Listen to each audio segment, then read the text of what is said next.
We live peacefully. We are a very peace-loving and harmonious community, so to say, students' community.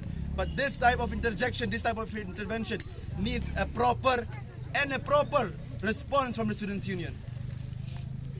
And my friend, the Student Union will speak. And how we will speak?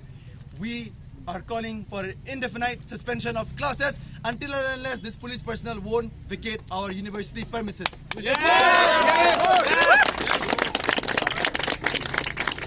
And that is the ultimatum that we are giving towards the whole students community. Dear students community, hear me out loud. Students Union have been cooperating.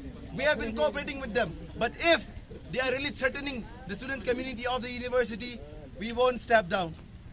We are responsive and we will give the response in this way. Yes. This has just begun. The battle has just begun. Until and unless these people leave, we will not step to the classes, and that's the final ultimatum. Yes. And we look forward towards your cooperation even tomorrow as well.